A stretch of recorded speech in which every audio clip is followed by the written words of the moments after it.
ఇక వార్త వివరాల్లోకి వెళ్తే కాకినాడ జిల్లా ముమ్మిడివరం నియోజకవర్గం తాళరేవు మండలం జి వేమవరం గ్రామంలో ఉప ముఖ్యమంత్రి పవన్ కళ్యాణ్ పుట్టినరోజు సందర్భంగా గ్రామ సర్పంచ్ పుణ్యమంతుల సూరిబాబు సత్యబాబు బ్రదర్స్ ఆధ్వర్యంలో రక్తదాన శిబిరం నిర్వహించారు. ఈ శిబిరంలో 65 మంది రక్తదానం చేశారు.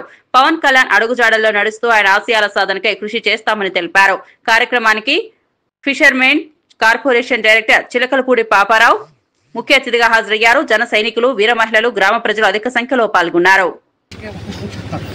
టైం లేదంటారు మరి మీరు సరదాగా చేసుకుంటారంటే మీ దగ్గర అందరూ వచ్చారు. చాలా బాగా జరిగింది. అందరూ కలిసి ఏం పర్లేదండి.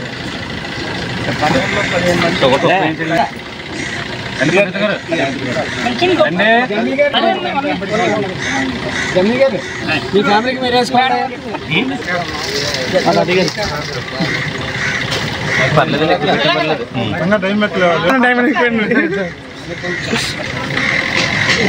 ఈరోజు ఈ బ్లడ్ బ్యాంక్ కార్యక్రమానికి ముఖ్య అతిథిగా ఇచ్చేసినటువంటి ఆంధ్రప్రదేశ్ ఫిషర్మెన్ కార్పొరేషన్ చైర్మన్ అయినటువంటి చిలకలపూడి పాపారావు గారికి ముందుగా నా హృదయపూర్వక నమస్కారాలు తెలియజేసుకుంటున్నాను. అదేవిధంగా ఇక్కడ వైసీపీ ఓరుగాలిలో ఈ గ్రామంలో పుణ్యమంతులు సూరిబాబు గారిని జనసేన సర్పంచ్ గా గెలిపించి ఆంధ్రప్రదేశ్ లో మెగా బ్రదర్స్ ఏ విధంగా సహాయపడుతున్నారో ఆ పదంలో ఉన్న వారికి అదే విధంగా ఇక్కడ ఈ గ్రామంలో పుణ్యమంతుల బ్రదర్స్ పుణ్యమంతులు సూరిబాబు గారు, సత్యబాబు గారు కూడా వాళ్ళ ఫ్రెండ్ సర్కిల్ అందరూ కూడా ఈ గ్రామం